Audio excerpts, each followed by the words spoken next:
Assalamualaikum warahmatullahi wabarakatuh. Yusuf Estes dinobatkan sebagai Islamic Personality of the Year pada tanggal 8 Agustus 2012. Sebelum menjadi tokoh muslim, ia adalah salah satu umat Kristiani yang taat dan memiliki keinginan untuk membawa orang lain menjadi Kristiani. Estes lahir dalam keluarga pemeluk agama Kristen yang taat di Amerika Serikat. Semasa kecil ia selalu menghadiri gereja secara teratur dan dibaptis pada usia 12 tahun di Pasadena, Texas. Sebelum menjadi seorang muslim, kemanapun ia pergi, ia selalu membawa Bible atau Injil, kalung berliontin salib. Ia melakukan hal tersebut dengan tujuan untuk menyampaikan pesan yang menurutnya perlu diketahui orang lain. Pesan tentang cinta kasih, perdamaian, dan pesan agar menjadi orang baik yang dapat digunakan sebagai dasar ketika datangnya hari akhir. Kehidupannya sebelum menjadi seorang muslim hanya diisi dengan dua hal: bekerja keras dalam berbisnis untuk mendapatkan uang, dan juga bekerja keras memberitahu orang lain tentang Yesus dan perdamaian, dengan tujuan agar banyak orang yang memeluk agamanya.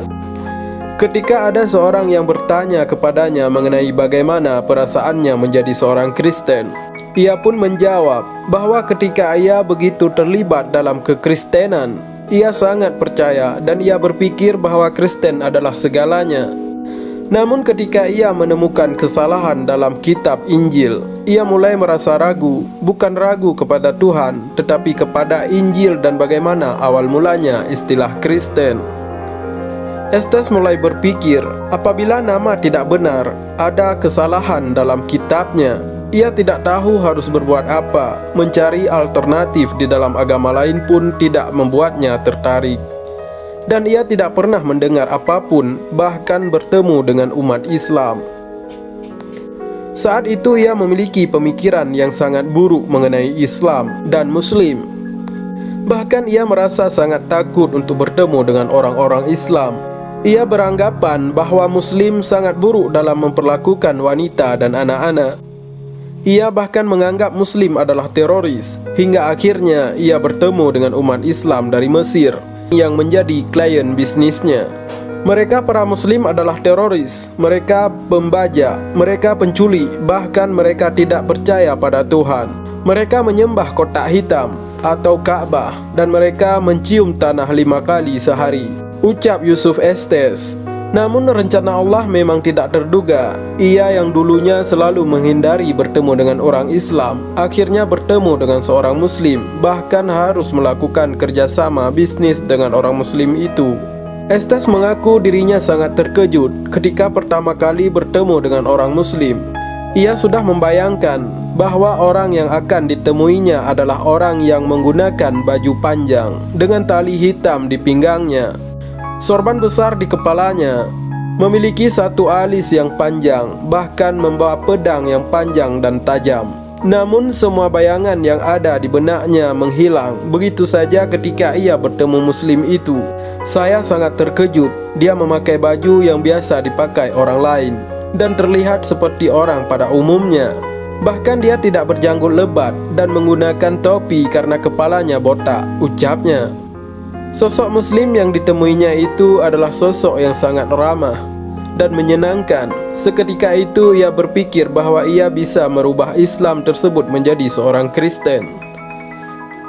Namun ternyata Allah membuatnya menjadi seorang Muslim melalui orang itu.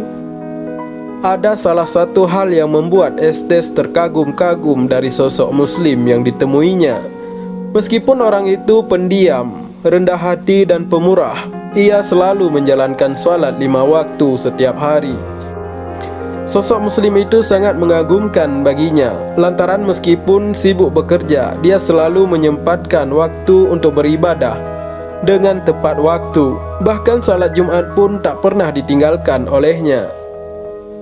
Yang mengagumkannya lagi, sosok itu selalu melaksanakan puasa sunnah pada hari Senin dan Kamis. Kejujurannya dalam berbisnis pun membuat Estes dan ayahnya merasa kagum, karena dia selalu memastikan bahwa rekan kerjanya mendapatkan sesuatu seperti yang telah dijanjikan.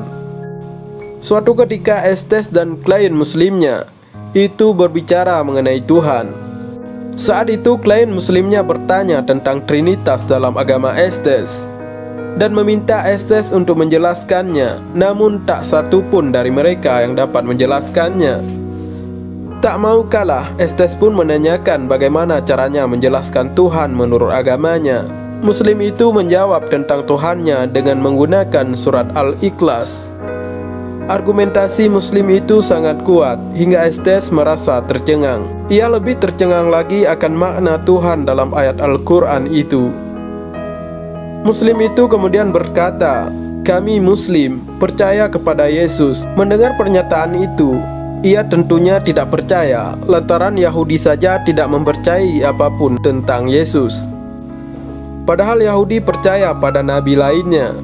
Lalu bagaimana cara Muslim percaya kepada Yesus? Kami menyebutnya dengan Isa, dan kami percaya dia memiliki mukjizat. Ia memperoleh itu dari Allah, dan kami tahu ia telah menunjukkan kemujizatannya sejak lahir. Ia bisa berbicara saat masih bayi, ucap Muslim itu. Mendengar itu, Estes justru bertanya-tanya. Ia mengaku bahwa ia justru tidak mengetahui hal itu. Ia hanya tahu bahwa Yesus memiliki mukjizat dengan menyembuhkan orang yang memiliki penyakit lepra, menyembuhkan orang lumpuh, bisa menyembuhkan orang buta, dan bahkan menghidupkan orang yang sudah mati. Estes merasa ia saja mengetahui hal tersebut melalui kitab Injil.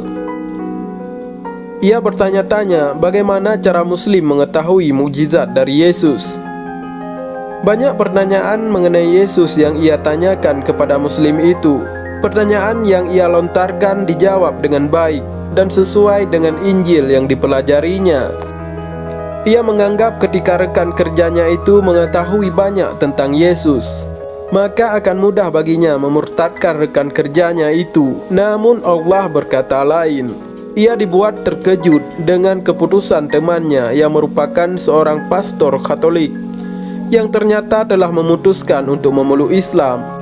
Rasa hati ingin bercerita kepada sang istri, namun hal yang ia dapatkan lebih mengejutkan lagi. Sang istri ternyata juga memutuskan untuk memeluk Islam. Ia sangat terkejut hingga akhirnya ia merasa ia pun perlu bicara sekali lagi kepada rekan kerjanya itu. Mereka berkeliling di malam hari di luar rumah dan ia bertanya banyak hal tentang bisnis, keluarga, Injil, Al-Quran, dan banyak pertanyaan-pertanyaan lainnya yang ia tanyakan karena ia tidak tahu apa yang harus ia lakukan. Namun ia tidak mendapati temannya itu mengajaknya untuk menjadi seorang Muslim. Temannya berkata itu bukan urusan antara sesama manusia, bukan hubungan antara Estes dan istrinya dan ayahnya hingga teman-temannya, namun ini adalah hubungan antara Estes dan Tuhan. Ia hanya mengatakan, pasrahkan semuanya kepada Allah dan lakukan semua yang Allah kehendaki dan berdoa untuk itu. Kemudian teman muslimnya itu pergi meninggalkan Estes untuk salat. Saat itulah ia meletakkan keningnya di tanah dan berdoa, Tuhan, bila Engkau ada di sana, beri saya petunjuk. Ketika ia mengangkatkan kepala, ia tahu bahwa ada Tuhan di sana, Tuhan yang Esa, dan tiada Tuhan selainnya, dan tidak ada sekutu baginya. Dari situlah ia sadari bahwa Nabi Muhammad adalah Nabi penutup yang terakhir, dan percaya bahwa ia harus mengikutinya dan tidak ada pilihan lain. Sejak saat itulah ia memutuskan untuk menjadi seorang Muslim. Semoga kisah ini bermanfaat. Wallahu a'lam bishawab. Wassalamualaikum warahmatullahi wabarakatuh.